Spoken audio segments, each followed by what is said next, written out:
Okay, this is one of my first videos regarding my workouts. You see people, working out all the time. You see these guys that are really buff. You see these old guys that are really buff. I'm 61. I'm not really buff, and I do, I'm not super overweight or anything like that, but I've worked hard labor my whole life. And so there are a lot of things that my body just doesn't functionally do properly anymore. I'm coming off an injury that I had a couple of years ago. So I believe that I'm starting to get healthy enough that I can actually start growing and getting back in shape again. I'll talk about, I'm going to have two versions of my YouTube. I'm going to have a playlist where I have discussions, where I talk about why I do what I do, and then I'm going to have another playlist that's just going to be my workout, what I do. Granted, those will probably be pretty long to a certain extent. Right now, I weigh about 212 pounds. I'm about 5'11", used to be 6 foot.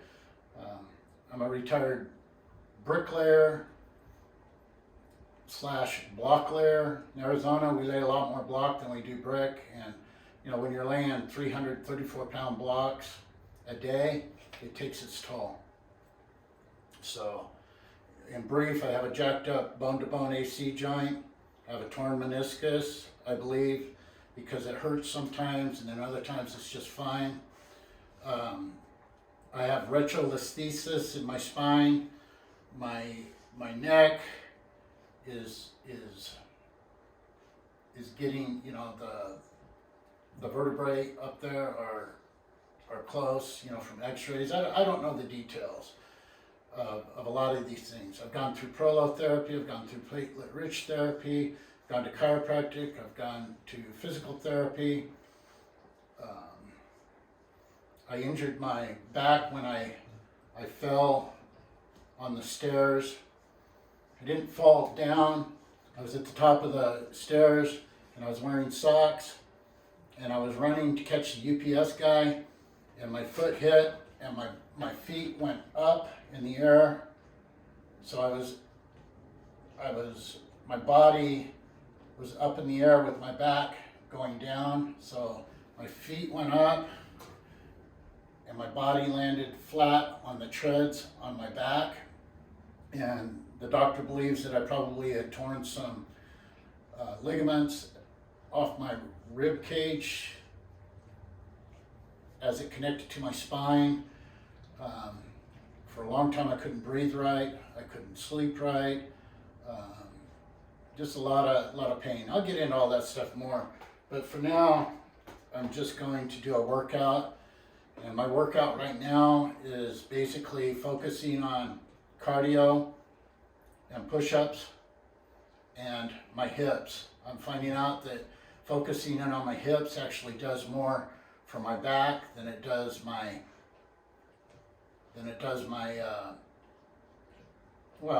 it's helping the hips, but I'm finding out that a lot of us are missing the boat. We're trying to take care of our back when we really need to be focusing, at least I believe, it's been my experience, that we need to focus in on our hips and the flexibility. This hip is bad.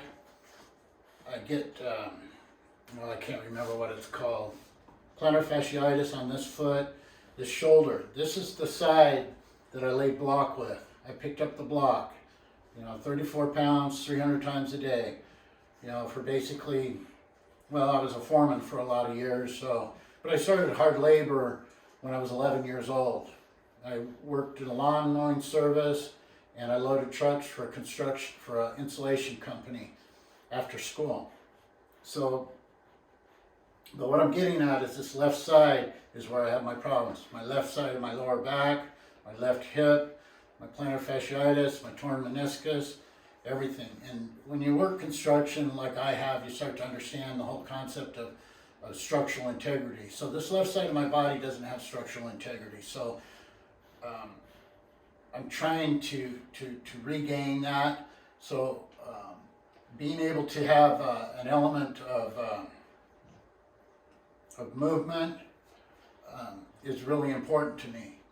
You know, I saw a video yesterday of a young veteran, military veteran, getting out of a chair, you know, and he was kind of like an old guy. And then they showed a video of an old guy that was a veteran getting out of a chair. And both of them are experiencing pain. It's because, you know, probably when they were in combat or even just in the military, they probably experienced some pretty extreme conditions where they've injured themselves, where their body just doesn't function the way it should. So not all of us can particularly, I guess we could get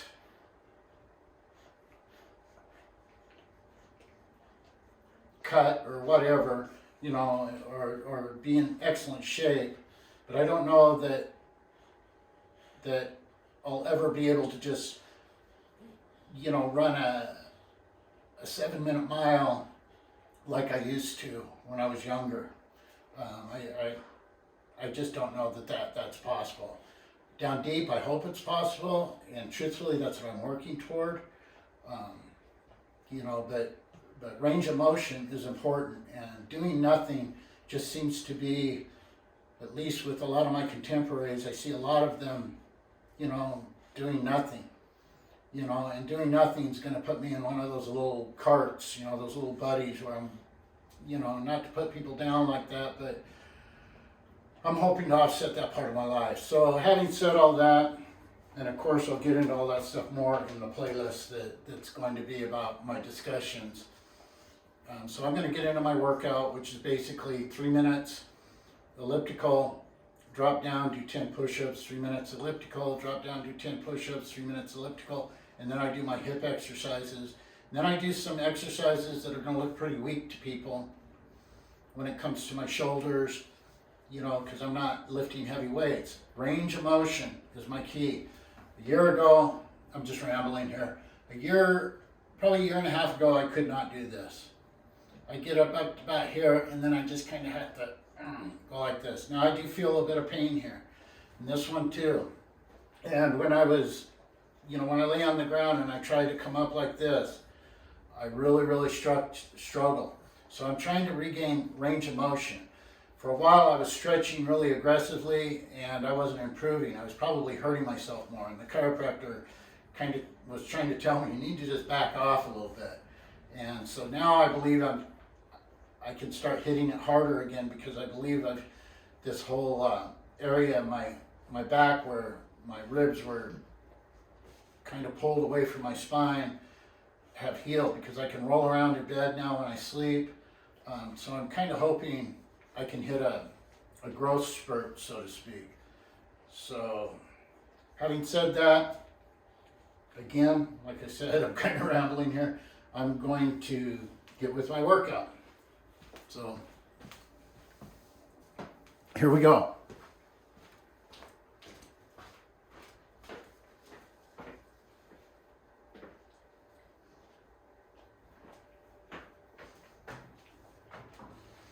So I'm wearing my headphones, my earbuds, so I can listen to music. But if I listen to music while I'm doing a YouTube video and the music's on, YouTube won't allow the video to be posted. And so, but I always listen to music. I'm not like David Goggins where I, you know, I just do everything hardcore. So it's all relative either way. So I have a timer in my phone, a Tabata, I don't know how you pronounce it, timer, that will basically alert me at every 3 minutes, and it'll give me 30 seconds to do my 10 push-ups. So one thing you might notice that when I'm doing all of this, when I'm working out this way, that I'm moving gingerly. You know, my knees, my hips, everything. You know, me to do prison or Navy SEAL burpees at this point of my exercise is just kind of out of the question. I mean, granted, I used to do burpees when I was younger like crazy. So I'll start my timer.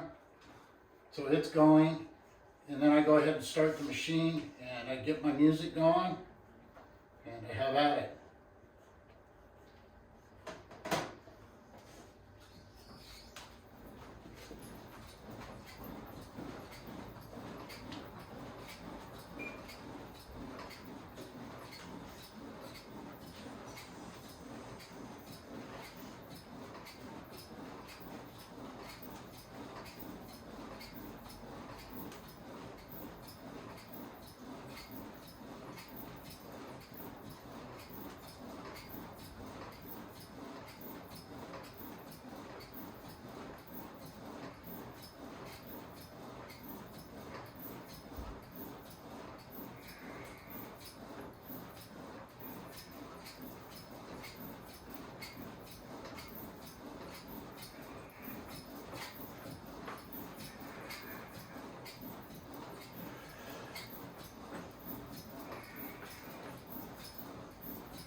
The first couple of sets of push-ups are relatively difficult. I have an elbow, my elbows tend to pop, and that's why I'm doing this. I'm stretching a nerve that comes down through your arm and into your neck, I believe. And what's funny, it does work. And the popping isn't the end of the world, but when at one time I was doing 400 push-ups in a day. And what happens because of the popping, there's a heat generation. Heat starts generating in there, it causes inflammation. And inflammation is the enemy. We do not want inflammation. Granted, inflammation is there because it's trying to heal.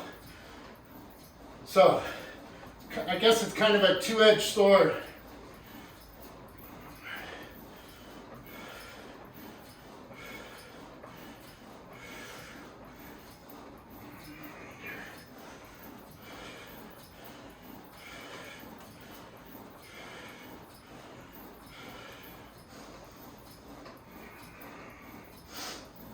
So a lot of things I do, I can't really tell you exactly the science or the detail behind it, But I've done my research, and then I put it to practical application. If it works, great. If it doesn't, great. I don't do it anymore. So a lot of things I might suggest, I'm not, for the most part, I probably won't tell you the science behind it, but I'll share it, and if you want to try it, you can try it. But I do a lot of weird, stuff that I never did. I mean, my heavens, I'm 61 years old, and exercise and diet nowadays is completely different from when I was in high school and in my early 30s. So,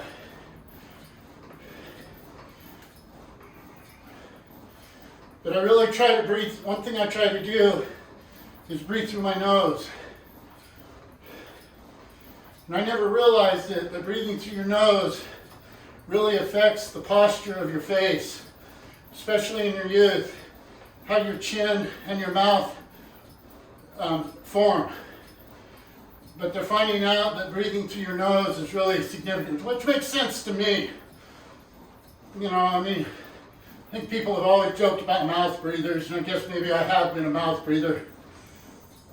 But breathing through your nose, it makes sense. You have a filter in your nose. You don't have a filter in your mouth. So why would you want to breathe through your mouth, other than when you're talking, of course? And I do talk.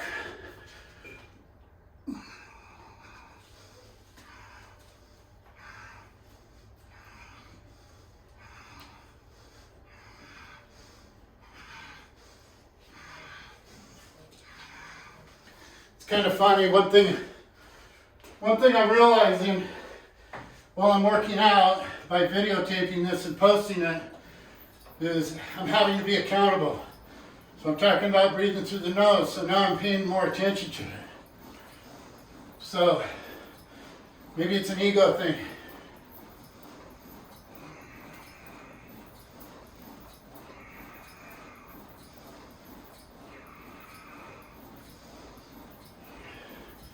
Another thing that changes your facial structure is where you hold your tongue inside your mouth. I know that sounds crazy, but it's true. Hold your tongue up to the roof of your mouth. It'll change the posture of your face. And I guarantee you a lot of Hollywood type stars do things like that.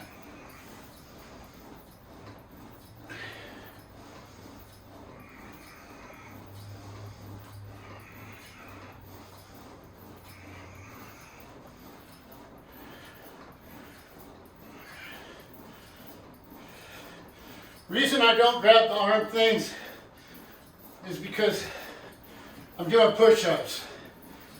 And arms, I don't tend to move my arms like I do my legs.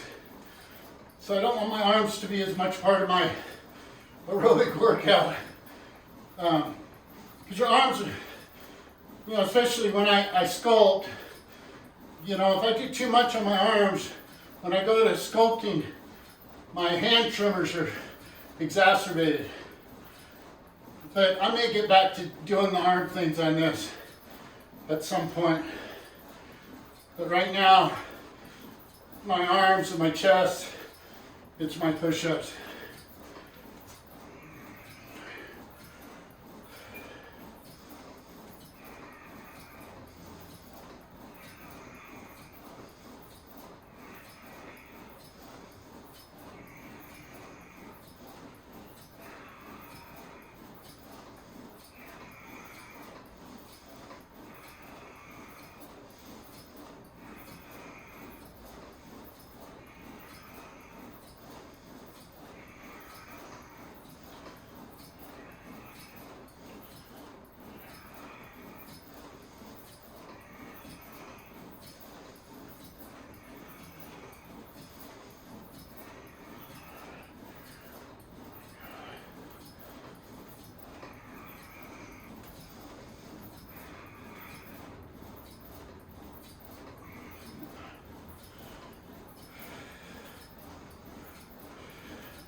So right now, I'm trying to breathe through my nose, and I'm struggling because I haven't lived a life of breathing through my nose.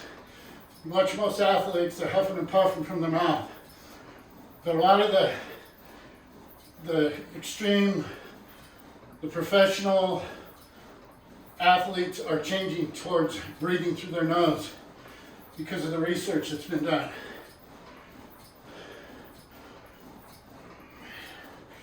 There's a video on YouTube of a woman that's one of the elites in track and field. They show her running in a race, and they show it in like slow motion where she's coming across the finish line with all of her competitors. She's in the lead. And all her competitors, you can see their cheeks and their mouths just wide open, and they're just huffing and puffing. And her mouth is closed because she's integrated the concept of breathing through her nose.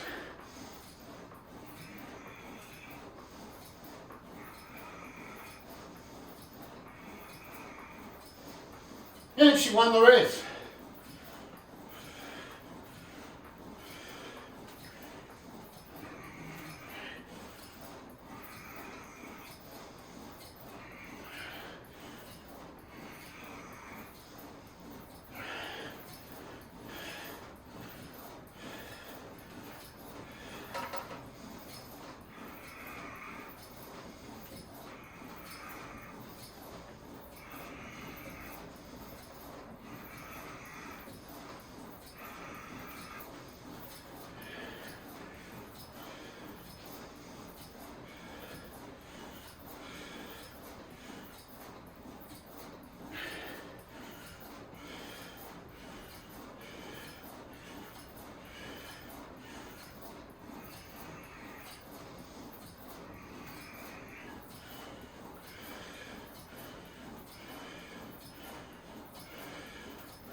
Let's see if this is still videotaping.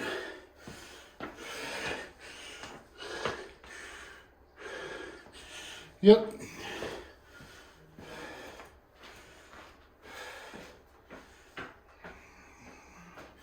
I don't know if a call comes in, because I'm taping off my iPhone. I don't know if a call comes in, if it's going to stop the tape or not. There's probably something I can do to make sure the phone doesn't come on.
halfway, at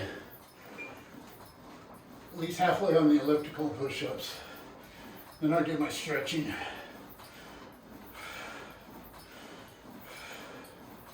See, right now I'm really heavily breathing through my mouth because I'm winded, which may be a sign that I need to slow down. Granted, I've always had the ability to train at a high heart rate, but for the most part I haven't been training that heavily lately because I've been coming off a back injury. And I've been working a lot lately on my ceramics.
So another thing I try and do is I've spent a lifetime, working in construction, have to take a knee. I have to take a knee to do some work that's lower down. And I found that I actually do it on a certain knee all the time. Right offhand, I can't tell you which one it is.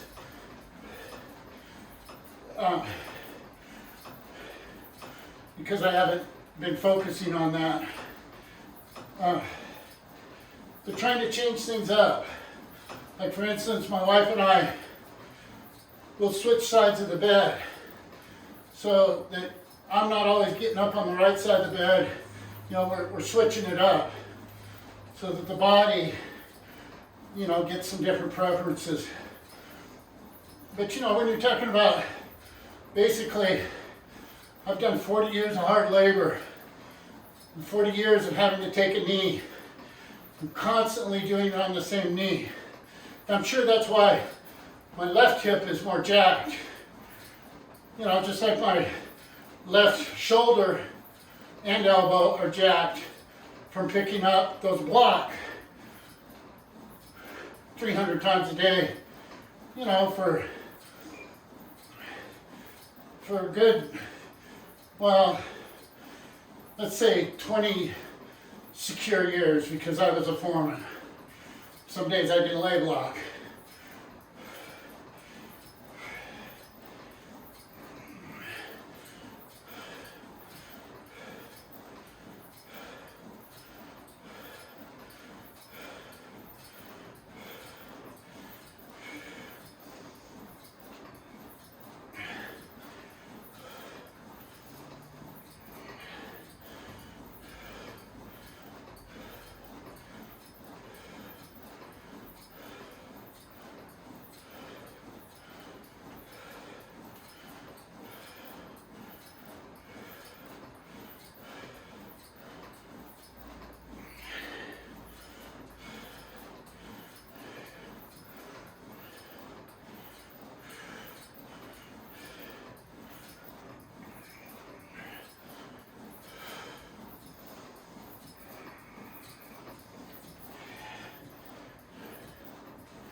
So I normally take a right knee, so I want to try to take a left knee.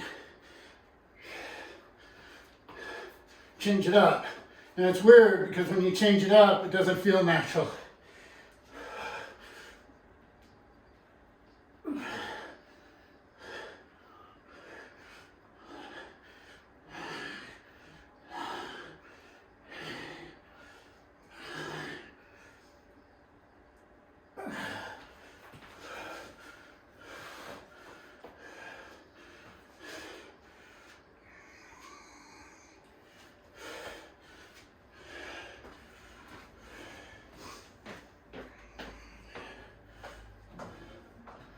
So notice I'm slowing down quite a bit.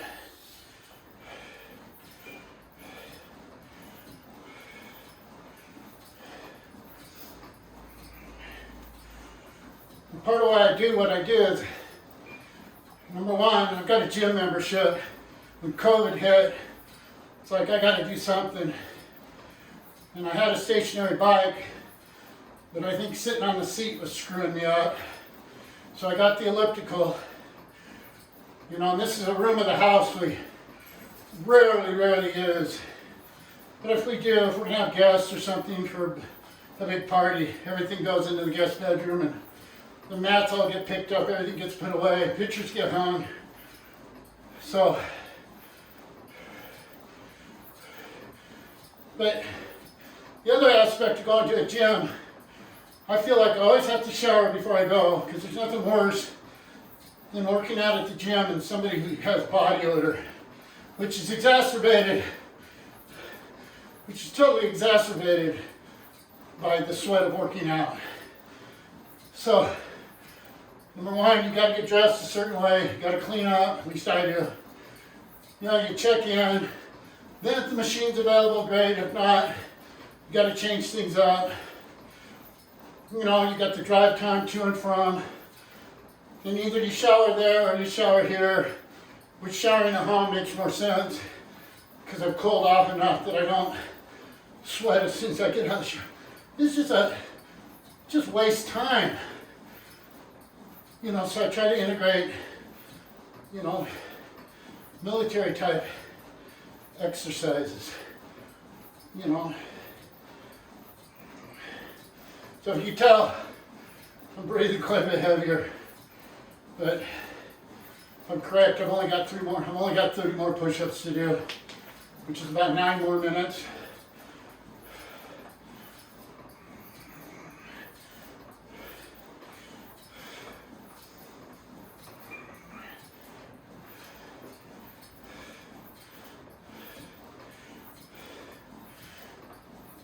And just give you an example, underneath these sweats I'm wearing knee pads. They're real light knee pads, but that's how tender my knees are.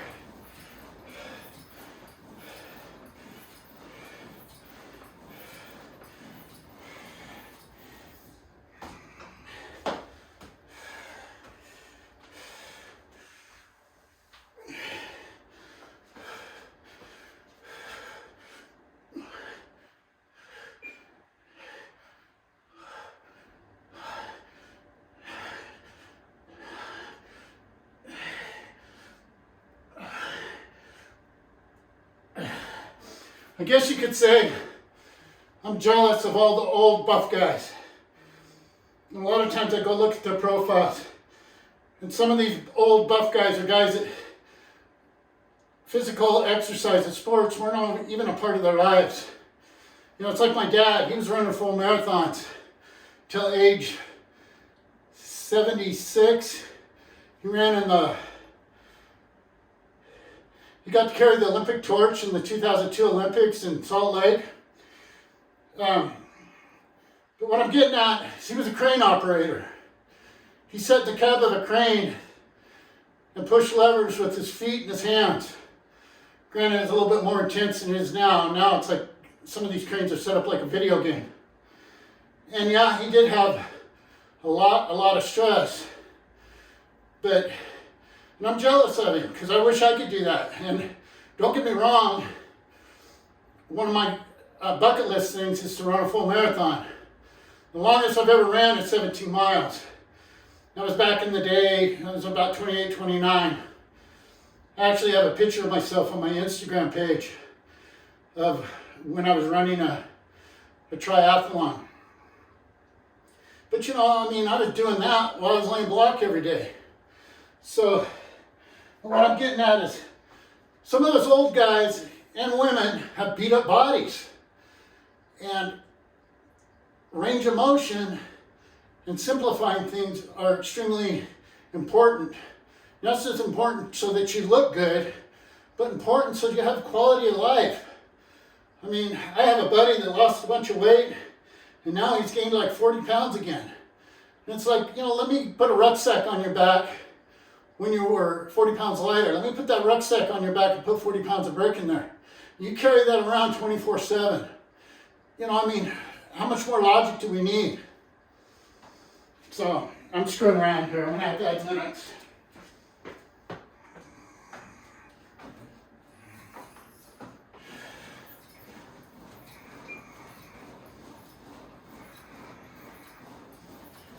Hey Thor! Hey baby! Thor! You're a good boy.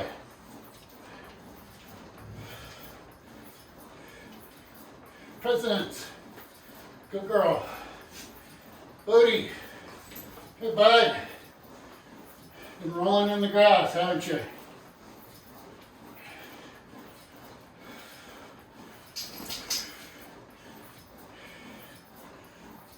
You a good boy? You a good boy? Huh?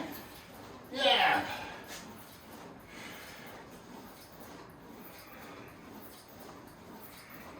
Okay, move guys. Move. Move. Move, presents.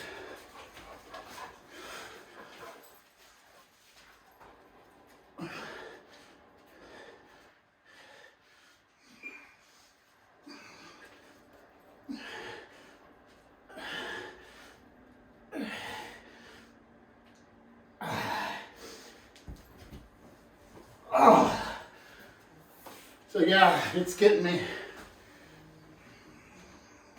I think I have 2 more sets of push-ups to do.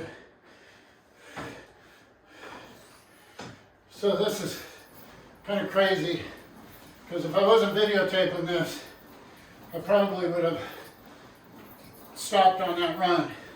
So there's good things and bad things about this whole videotaping this, is there's accountability, but then my ego is playing into this. So maybe when I drop down and do my push-ups, I won't do 10, I'll do 8 for the next 2 sets. So rather than having 100 push-ups in for this workout, I'll have 96.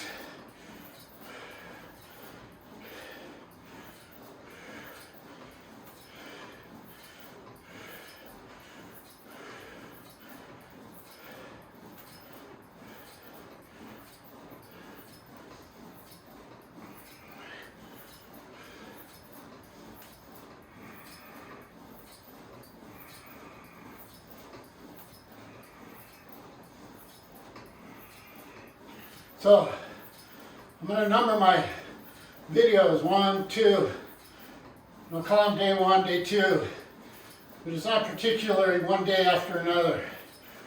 So this will be day 2, because I have a time lapse of one of mine, so I'm going to post it. One thing I've learned about learning new things is you can't wait to be good to start doing something. So I've got a YouTube channel for my ceramics. You know, I've got some YouTube videos.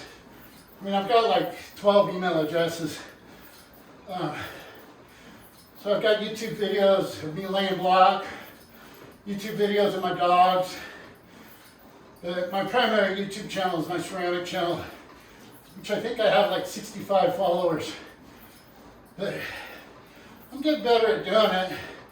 It's just editing.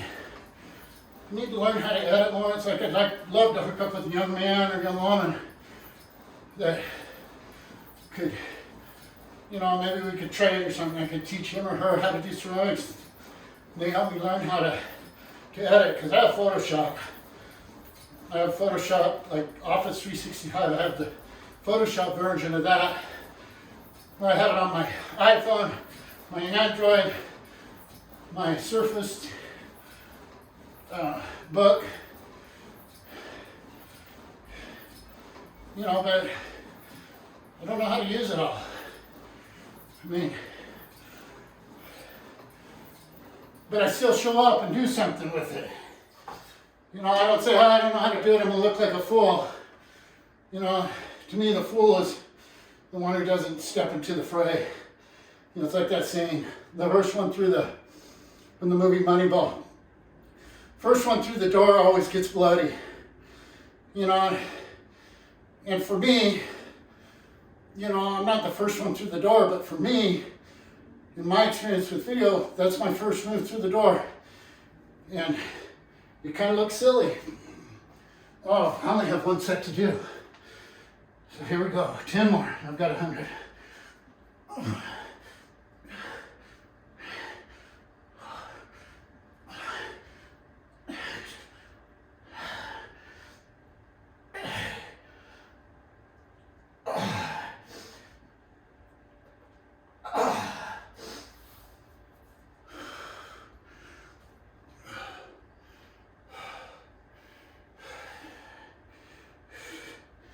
And don't get me wrong, I am learning. But I still post stuff. One of the new things I've been doing is getting on TikTok, TikTok's kind of striking me a little bit weird. Because a lot of the TikTok videos that you see are the cool ones. You don't get to see the ones that are where people are learning, because those ones don't go viral. So, you know, you look at these TikTok videos and think, oh, wow, that's cool. But to do what a lot of these cool videos are doing, just isn't that simple.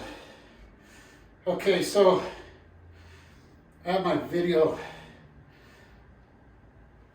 I'm listening to my YouTube channel, music videos while I work out. So now I get into my hip stretching. And I used to do like 8 different exercises. And I've come to find out that some of them really don't do me any good. But I do the ones that really, really make a difference. See, here are my white legs. See, I wear these little, really thin knee pads. But they, you know, it's what I need to do. It's what I need to do for me.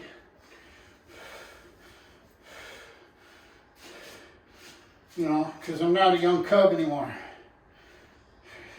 But see, part of the reason I'm paying a price too is because back in the day when I was young, you know, I used to lay block all day and then go run it's called Piescula Peak here in Phoenix, but it was called Squaw Peak.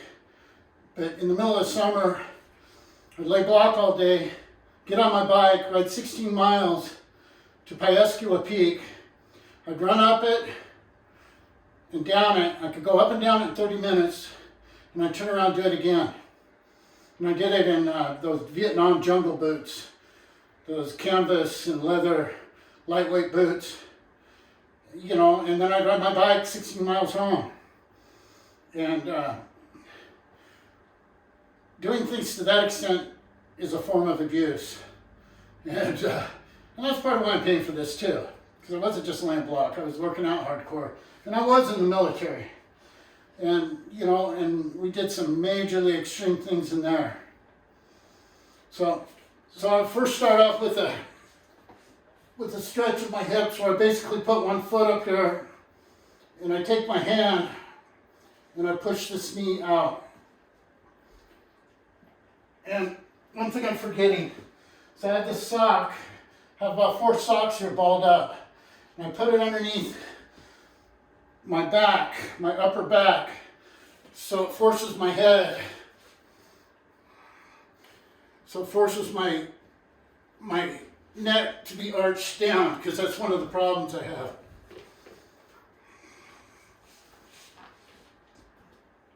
And what happens when I do this, my neck just pops, you know, and so I'm helping to adjust the compression that I have in my neck. So back to where I was. So I take this foot, put it up on this knee, and then I take this hand and push this knee.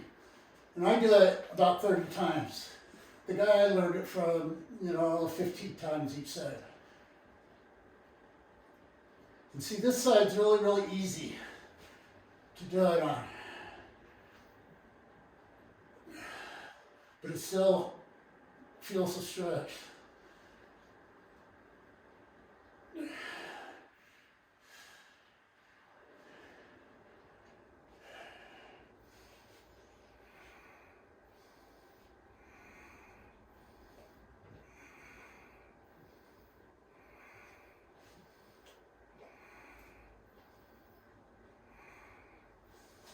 Okay, now this side's even tougher. This is the side, my left side, it's all bound up.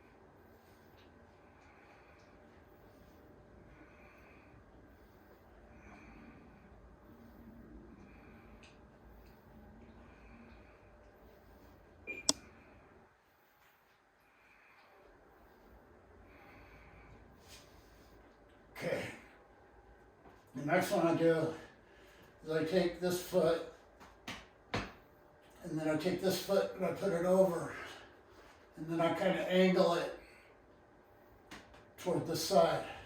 And I take this knee right here and I pull it up to this side. So I'm angling, my legs pointed that way, but I'm bringing my knee up this way. So.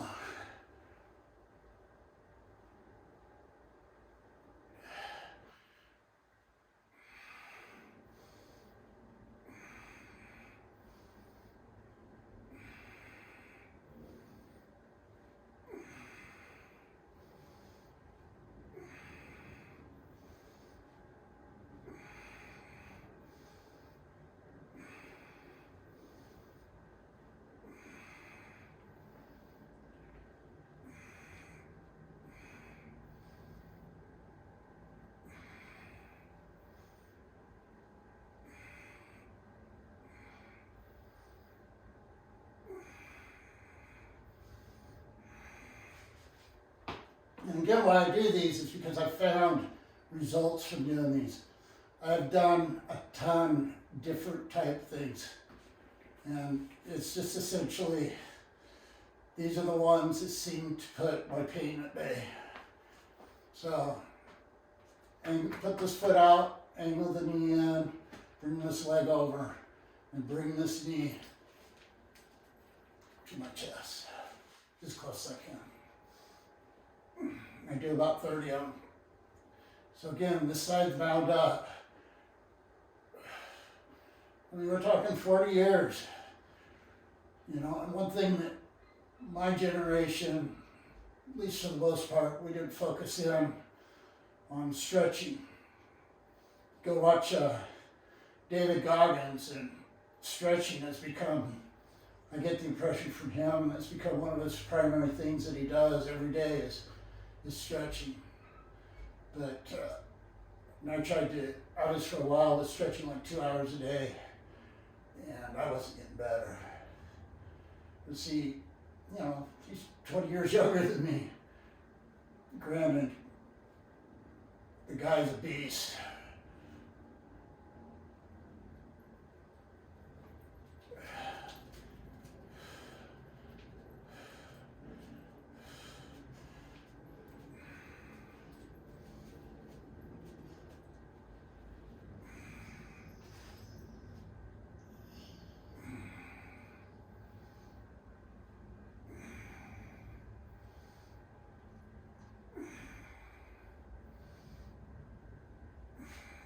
Okay. The next exercise I do for my hip is I take it and I put this knee up here again. And I put my hands through my leg and basically around my knee. And I pull that leg up. Now when I first started doing this, I could barely get my fingertips up around my knee. So I've made a lot of an improvement. But for some reason this just really, really helps.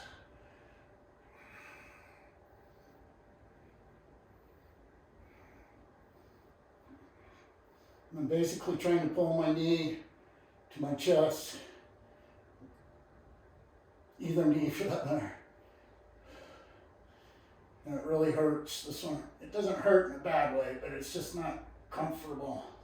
Because there's a physicality to it, because I'm pulling, with my arms that I just did 100 push-ups with.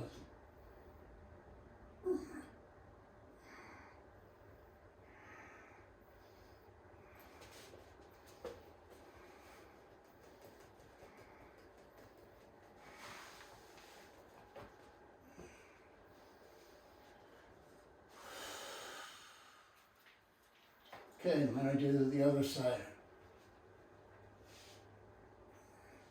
And again, this side is the side that it's really difficult.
Okay.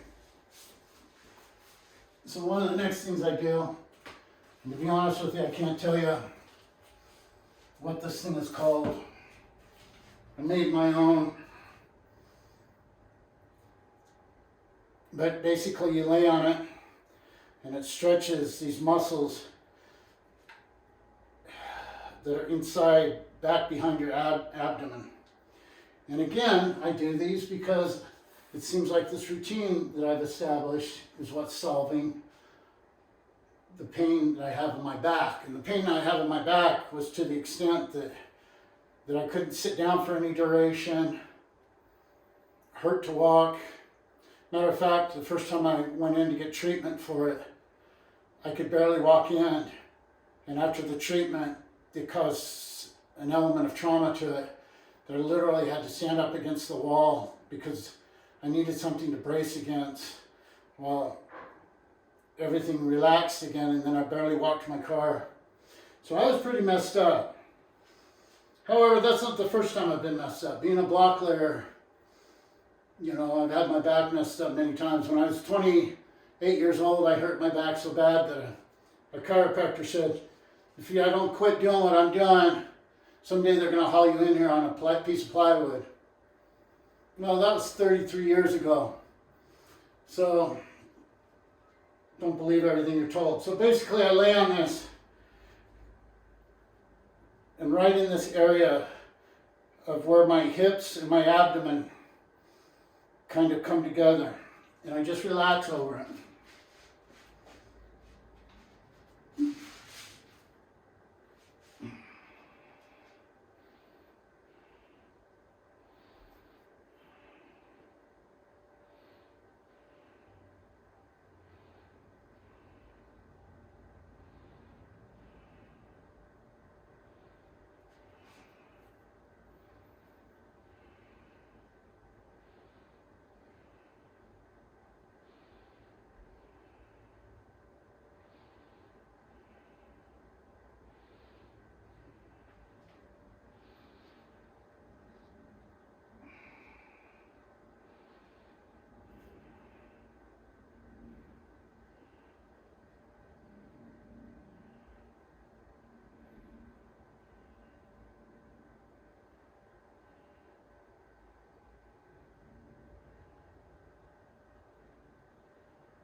Okay, and then I shift it to one side, and I just let this dig in to this side.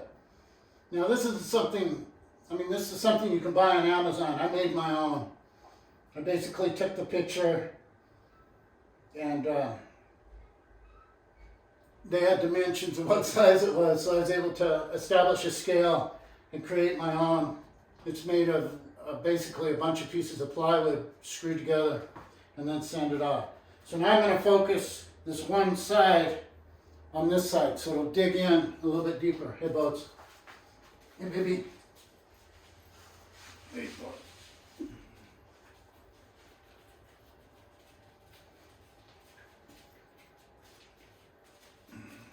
I'm looking, this may sound weird, but I'm looking for the tender spot.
Okay, now I'm going to do the same thing, but on the other side.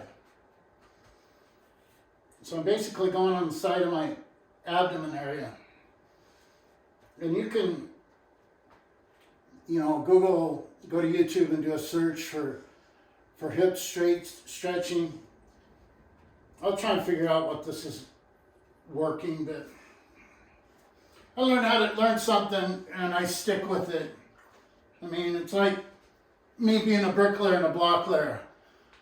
I can lay brick, I can lay block, I can run a job, I can do all that stuff.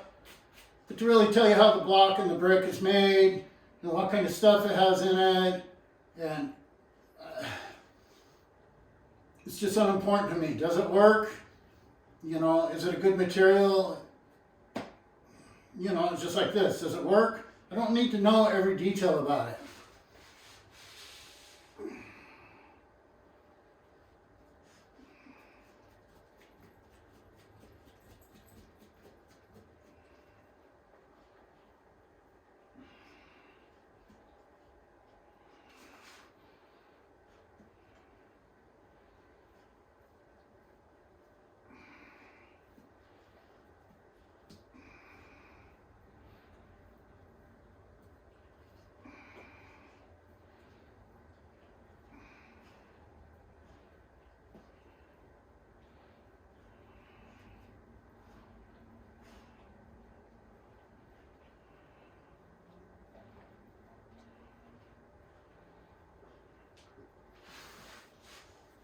Okay, so I've done that.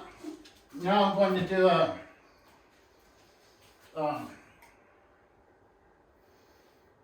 I think it's called the McKenzie method. He comes up with certain stretches. Now it's this side of my back that I normally struggle with.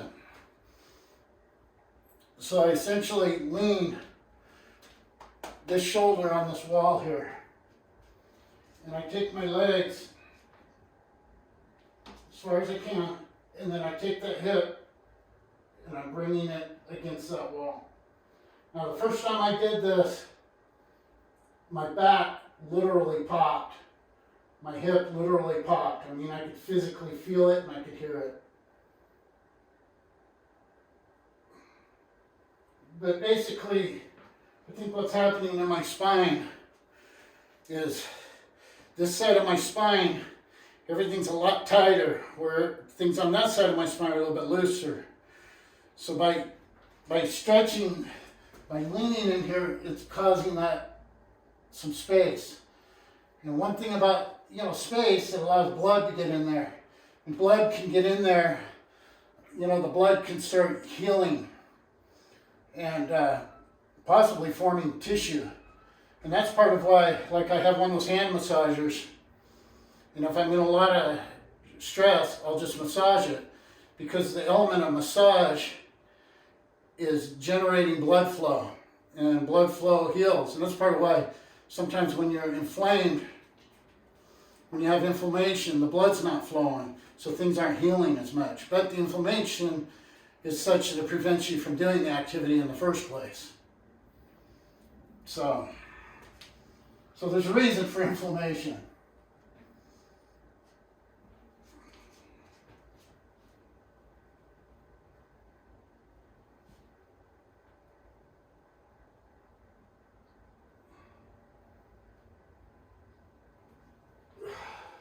So I don't have to do that very much. Then I watched a video.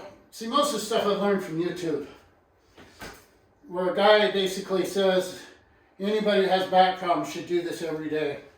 I don't do it every day, but I do believe it helps. Basically put my foot like that up on that bench. I use this to steady myself.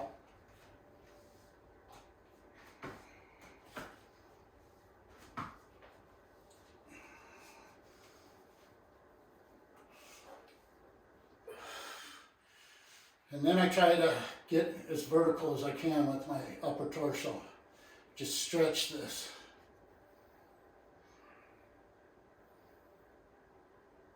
Now again, this side, super tight.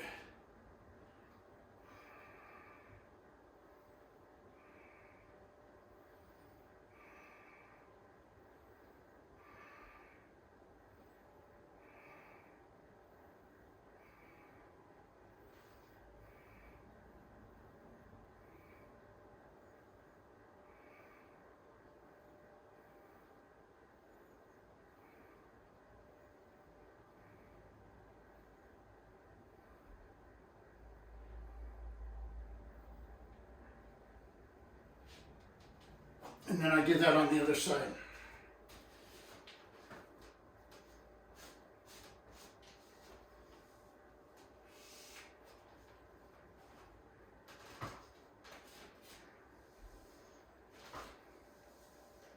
Now this side, not nearly the pain. So the fact that this side's tighter and this side is looser is a perfect example of why I have problems. I have structural problems. It's like I'm extremely bow-legged. And I was told by a doctor when I was in the Army that someday they're going to have to cut like wedges and straighten out my legs. But because I'm bow-legged, the outside of my knee has a lot more stress than the inside of my knee, which causes a lot of stress. Well, the fact that one side of my body is tighter is causing my structure to not be sound vertically. Means one side I can look in the mirror sometimes when I'm really, really bad shape and my left shoulder's lower than my right. So it's no different than a building, you know.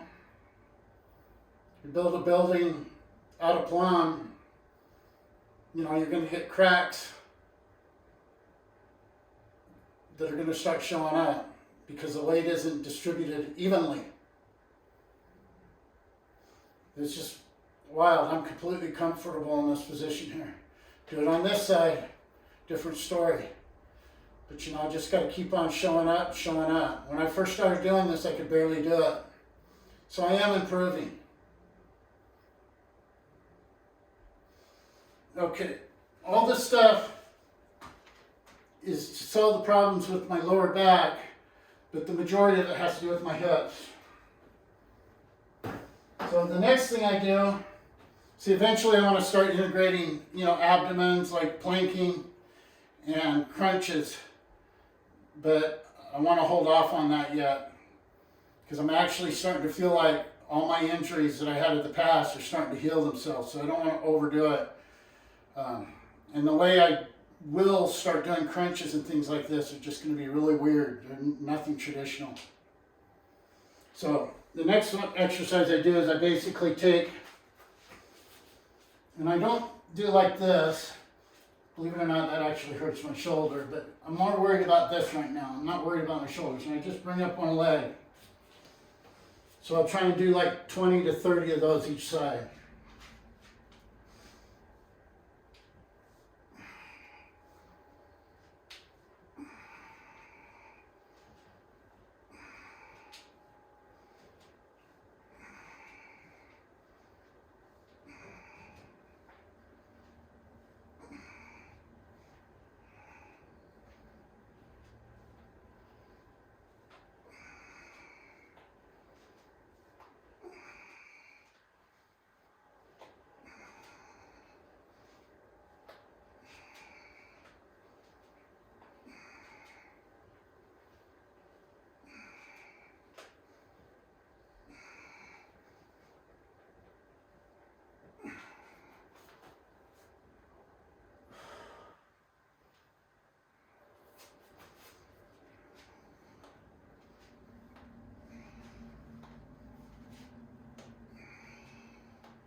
Okay,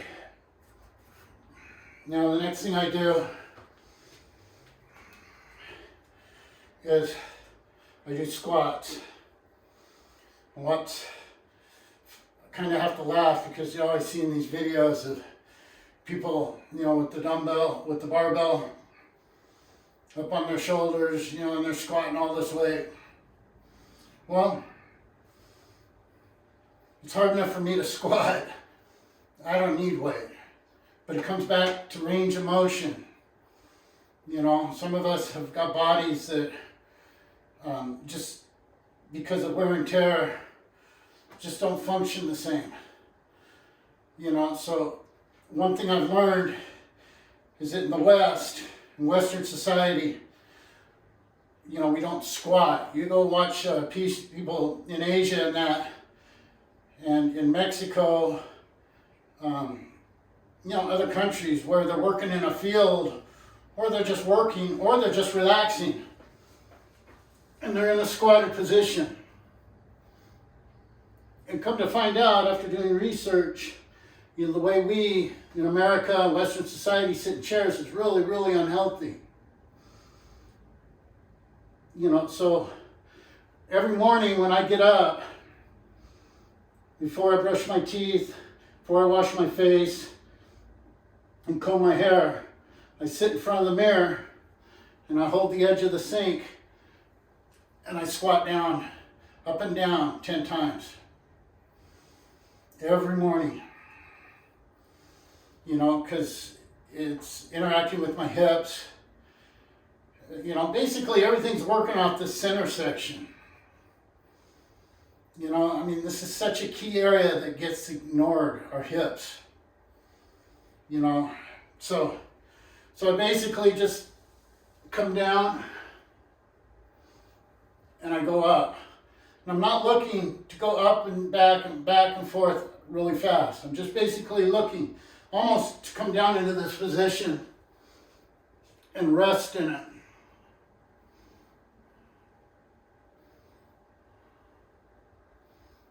See, in the morning, I'm holding on to the edge of the sink. And I come up, down.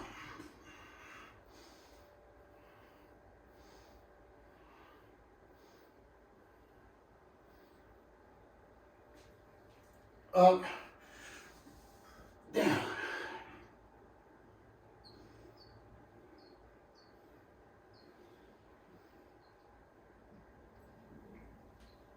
Up.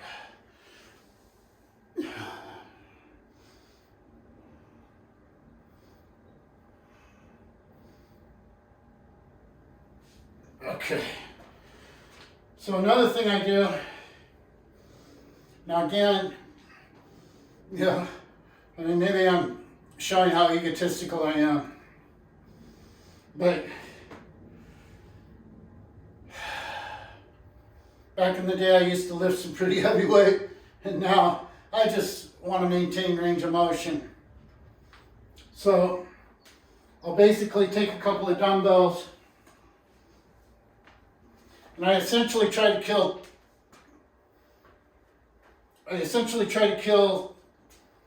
2 birds with 1 stone. So I come up and I do a curl, and then I do a military press.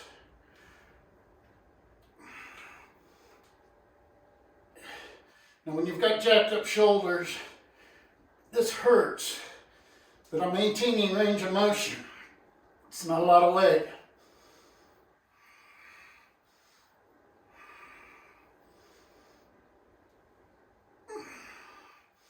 Now, considering about 1.5 years ago, I couldn't even raise this one arm up above my head.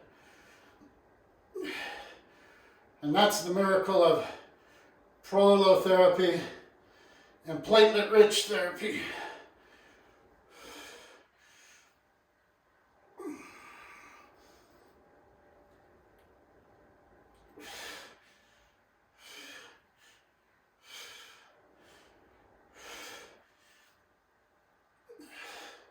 So I don't do a lot. I do to where I'm done, and I'm done right now. So